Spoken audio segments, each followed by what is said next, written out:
Assalamu alaikum wa rahmatullah wa barakatuh.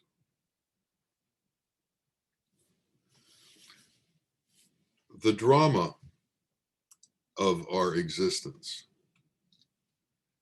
doesn't end. The constant interaction with illusion continues. The mind doesn't stop. The mind goes on and creates new scenarios, new conundrums, new difficulties in a steady basis. So, what's the solution? The solution is to detach from the mind. The solution is not to make the mind work in a new way or to make the mind begin to act differently. The mind will always act the way it acts. The question is, can you individually detach from the thought process so that you can overwhelm what it's doing by transcending it and entering into a place of wisdom where you are no longer affected by what goes on? Your individual choices decide how you're going to be affected and what it is that's going to happen. A man came to a sheikh and said, "Tell me about fate. Tell me about how things occur and why they occur." And the sheikh said to him, "Stand up." And he was thinking, I come here to ask him about fate and to tell me about how things go on, and this fool tells me to stand up. But he has a good reputation, so I'll stand up. So he stood up. And then he said, "Lift one of your legs." And he's thinking the same thing again. He says, "But I'll do it. I'll lift up one of my legs." And he lifted up his left leg. And then the sheikh said to him, "Lift your right leg." And he said, "I can't lift my right leg because I lifted my left leg." And the sheikh said, "It's like that with your destiny. The things that you do create what you can do in the future and create your situation in the future. If you had lifted your right leg, you could then lift your left leg. But since you lifted your left leg, you can't lift your right leg." And it's like that with the way we see things and the way we think things and the way we understand things. If we think about vengeance and think about hatred and think about anger, we are going to put ourselves in a position where life is going to be difficult because we are concentrated on difficult things, on difficult ways, on inappropriate ways that take us to inappropriate places, that don't allow us to be released from the mind's wanderings and vagaries. We should see that that which is attached to this illusory world will bring us the trauma of the illusory world. And we need to understand the difference of what is attached to the illusory world and what is not attached to the illusory world. A woman had a little statue of a Buddha, and she coated it with gold paint. And it was a gleaming, beautiful little statue of Buddha. And she took it with her everywhere she went. And she was at a resting place, and lots of people were there with their little Buddhas, and everybody sat their little Buddhas down, including her. And she lit incense for her little Buddha. And she realized that her incense was not only going towards her Buddha, it was going towards everybody else's Buddha. And she didn't like that. So she created a cone to put over her incense so that the incense would only go directly towards her Buddha. Well, what happened was it created a flow of smoke that hit her little Buddha, covering the Buddha's entire face in soot, making her Buddha particularly ugly.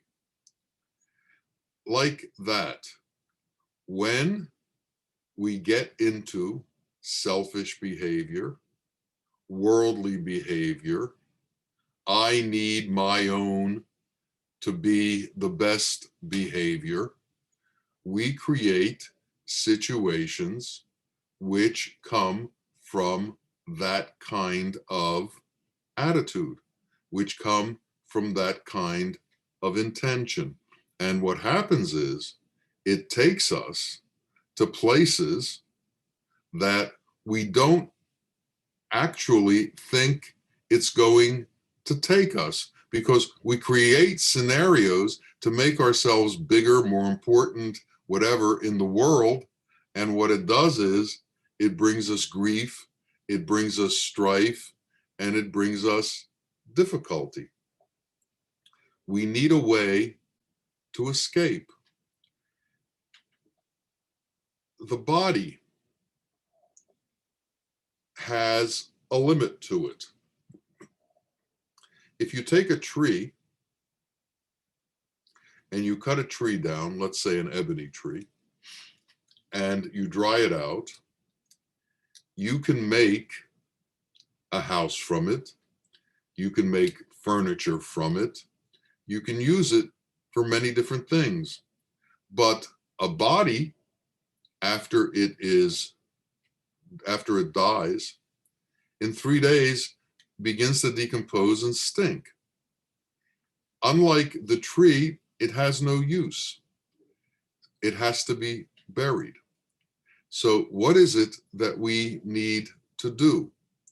We need to take on a different form if we are to exist beyond the limits of this form.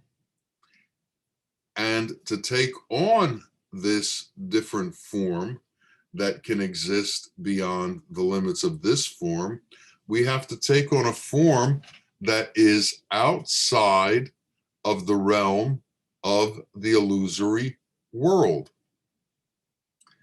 If we plan to take on a form of fame, fame will take us to the grave.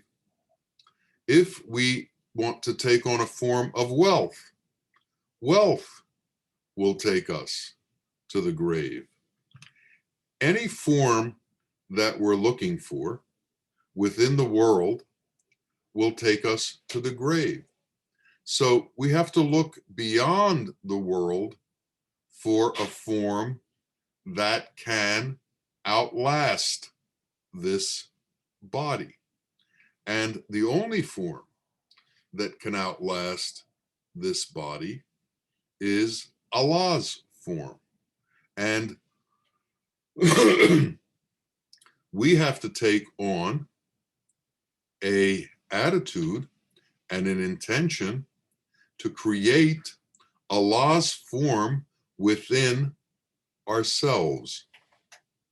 There needs to be a rebirth within ourselves of a new form that is different than this physical form. And that's the form of formlessness. That's the form without form. That's the form that is made up of qualities that have no form and that are not satanic. So we can create within ourselves a new being. And this new being is a being that is made up of the qualities of Allah, that is made up of reality, that is made up of truth. And to do this, we have to find what that truth is. We have to understand the nature of that truth. We have to find Allah. People were asked, how do you get to know the prophet? And the answer is, when you become the qualities of the prophet, you will get to know the prophet. When you take on Allah's qualities, you are taking on the qualities of the prophet. And then you become that station of man with God's qualities. But in order to be able to do this, you have to be taught the concept of what is Allah and what's the difference between Allah and the world. Nasruddin, in his little village, everyone was going on Hajj, and they were all getting excited, and everybody was going to see God. So they all had their bags packed, and they were marching. Nasruddin, in the interim, didn't do anything. After about a half a day, he saw everybody had left the village. So he got on his donkey and began to chase the crowd. And when he got to them finally, because he was running at top speed, he started screaming, "It's an emergency! It's an emergency!" And they said, "What's the emergency?" He said, "I lost my donkey." And they all looked at him and they said, "You're sitting on your donkey." And then he said, "Oh, and you're all running to see God." The point being that God is always there, just like his donkey was always there. And if you can't understand the fact that Allah is always with you and always available to you and always around you, you can't make the transition into becoming a being that is reborn. So we need to know how Allah is always with us and in what circumstances that happens and how we can be cognizant of it. So the circumstances are that he is always here. The question is, what is the nature of our understanding that? What is the nature of our seeing that? What is the nature of our knowing that? And the only way that we can be cognizant of God with us is by partially entering into the form that Allah is. And what is that form? That form is the Asmaul Husna and the 3,000 gracious qualities of God. And we need to be able to enter into that state.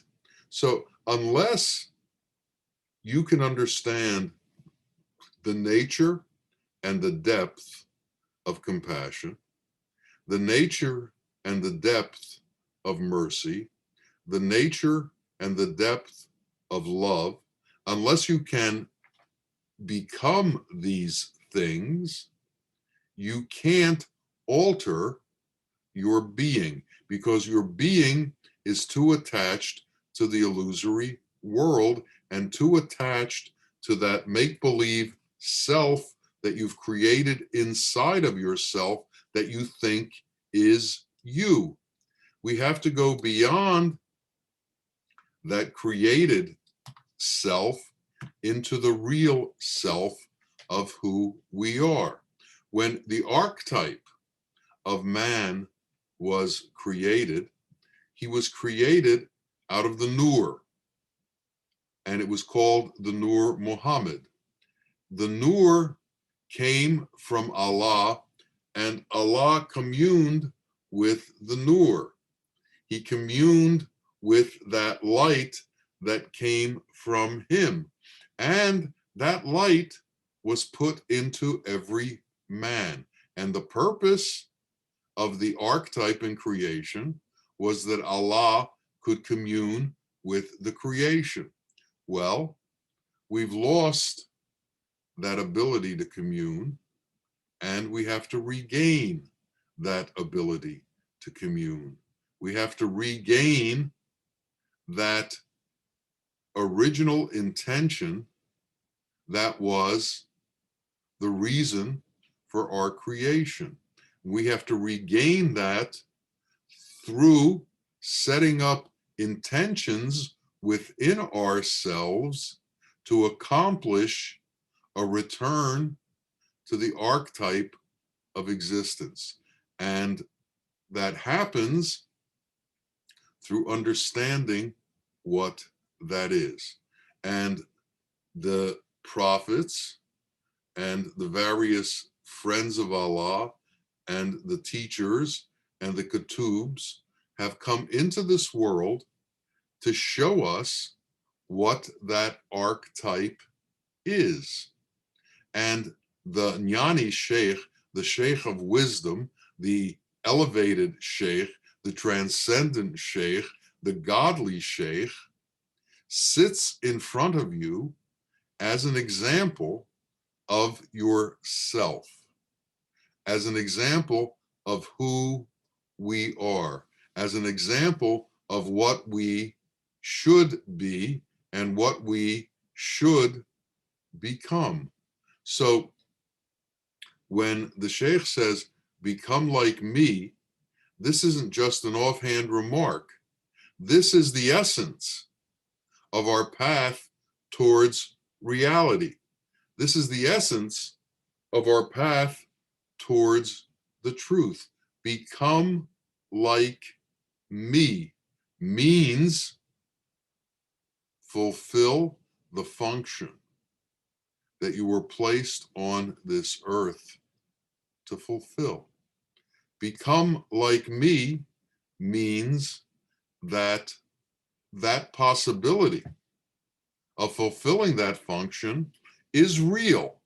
And I'm sitting here as an example to show you that it's real. Watch me. See how I'm different than you are. Understand why I'm different than you are.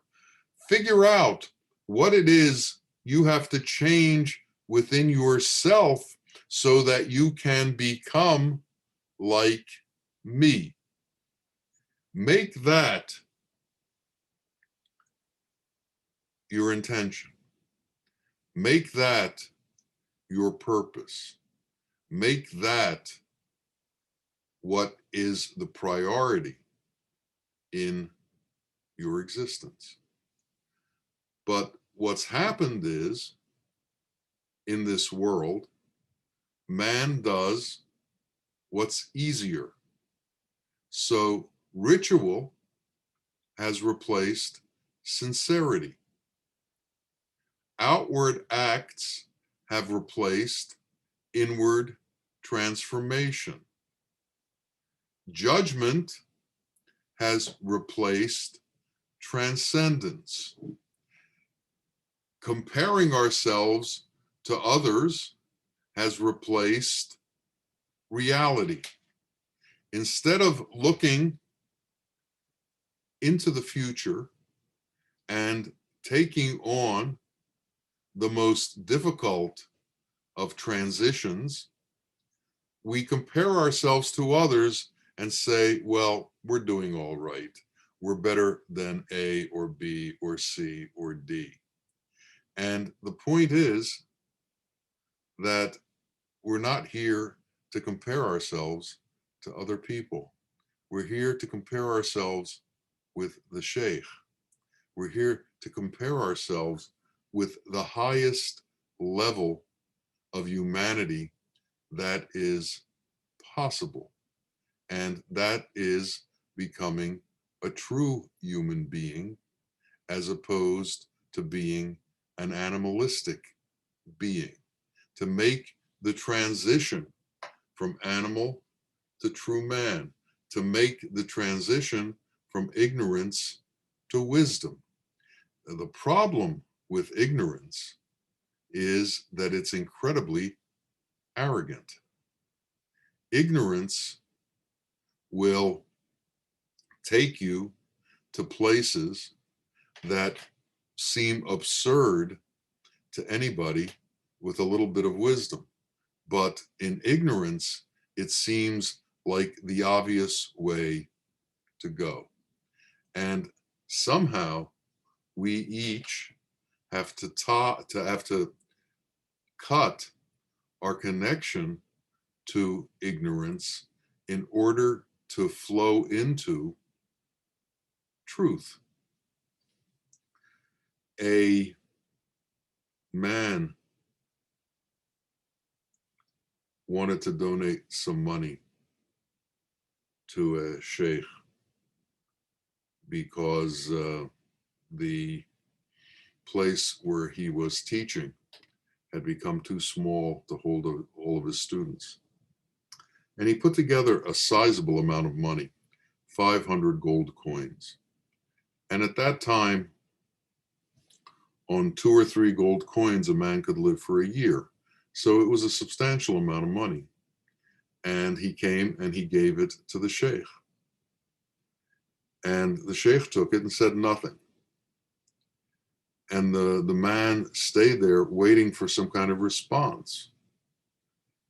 And he said to the sheikh, "You must not realize how much money I gave you.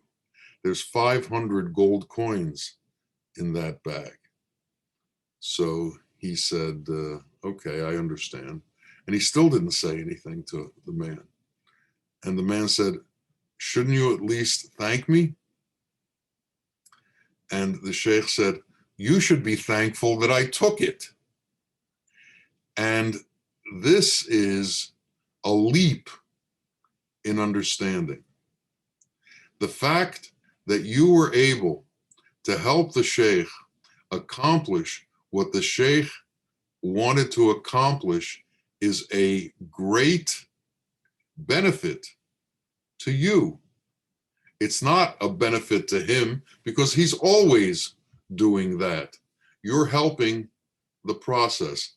I remember when we were with Bawa and he was still in this body and he needed to raise money for certain things, personal things. Like for instance, he needed a hospital bed and he needed to raise money in order to be able to get a hospital bed. Well, there was a list of people he would take money from. And besides that list, money wasn't allowed to be collected except from those people. And it was a great honor to be allowed to give him money to help him accomplish what he wanted to do. Now, this is another kind of understanding. This is an understanding that transcends what we understand in worldly ways. It shows us that there's different ways to see things. And we, each of us individually, need to be able to see things in different ways. We need to be able to see things in ways that weren't obvious to us before.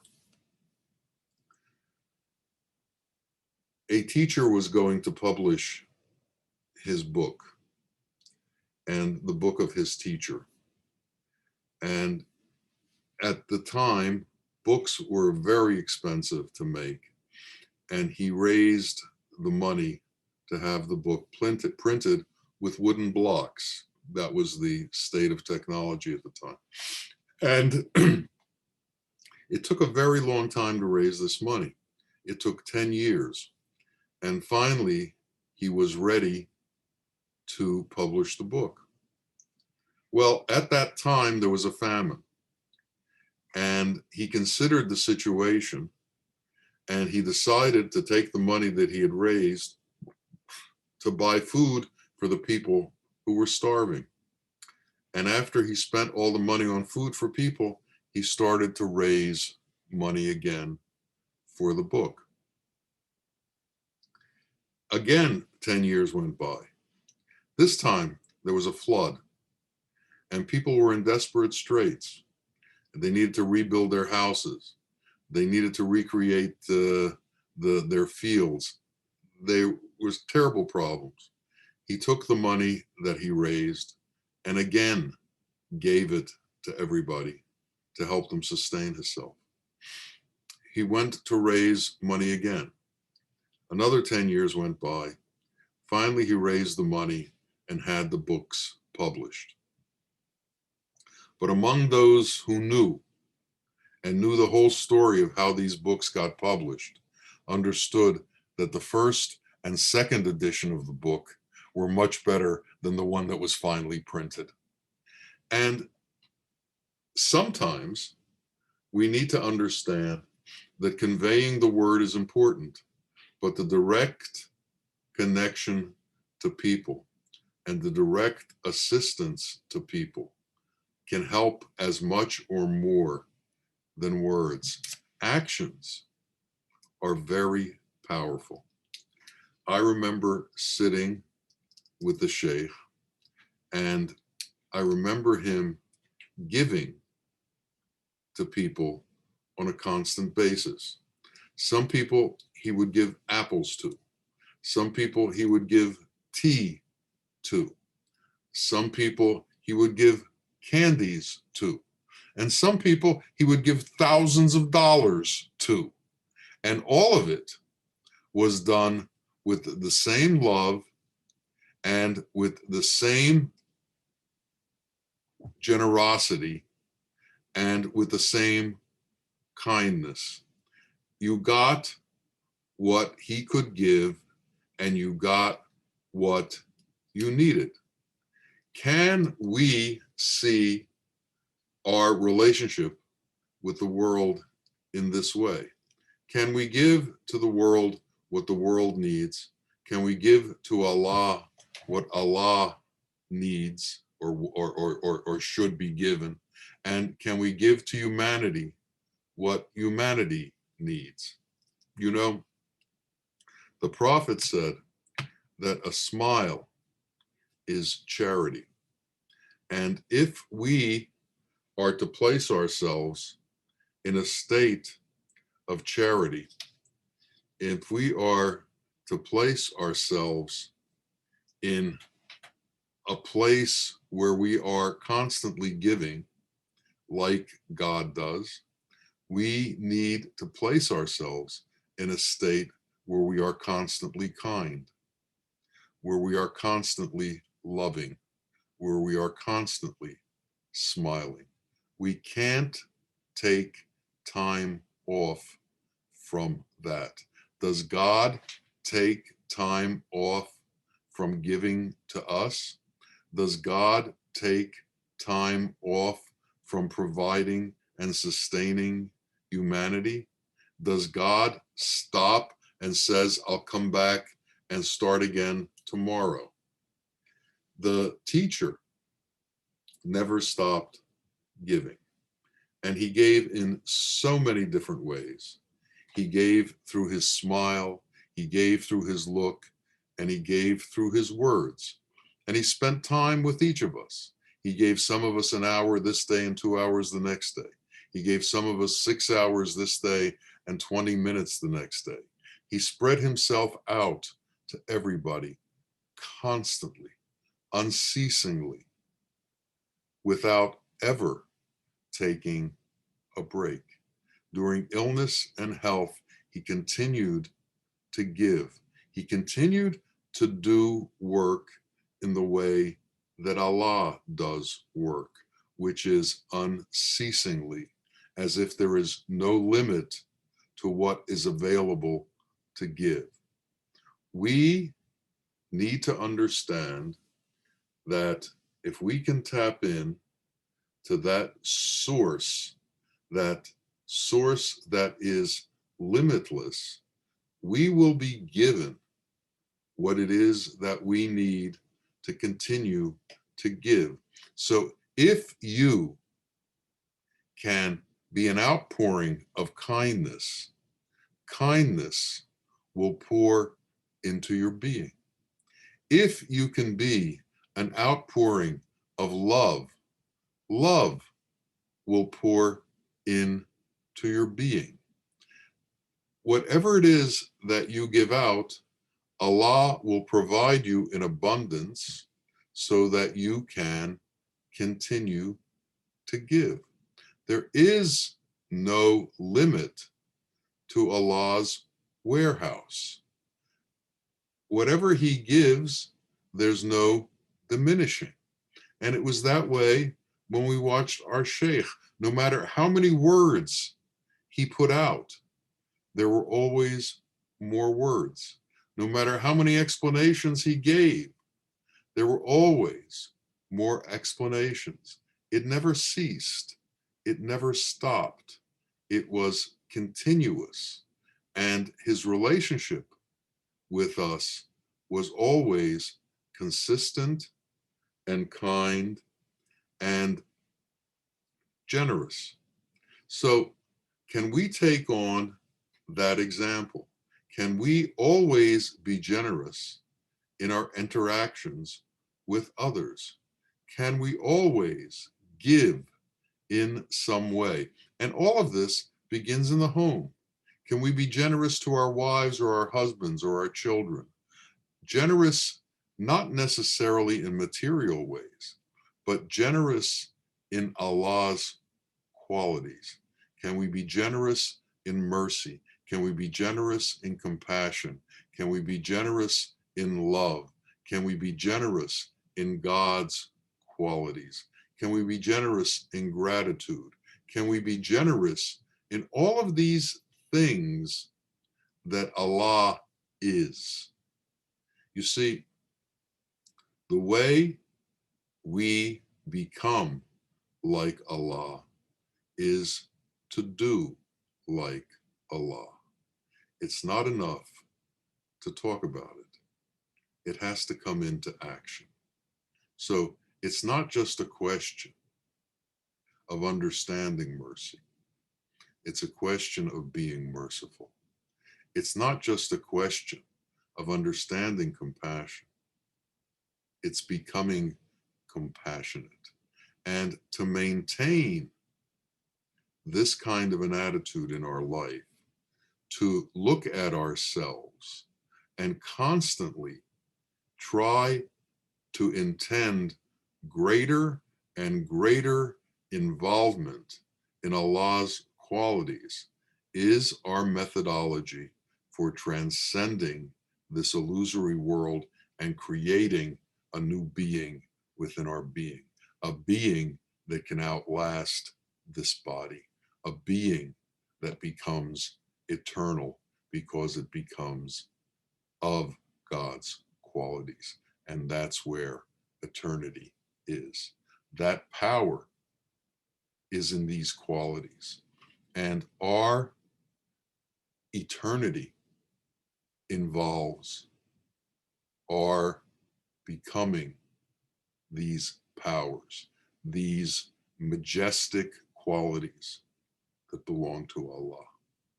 May it come to pass that we all understand these qualities and we make it our intention to become these qualities. And then we will be walking God around. We will be walking love around. We will be walking compassion around. We will be God's hands and God's legs and God's mouth and God's eyes. We will be doing God's work on this earth. May that great honor be bestowed upon each and every one of us. Ameen. Ameen. Ya Rabbil Alameen. Assalamu alaikum wa rahmatullah wa barakatuh.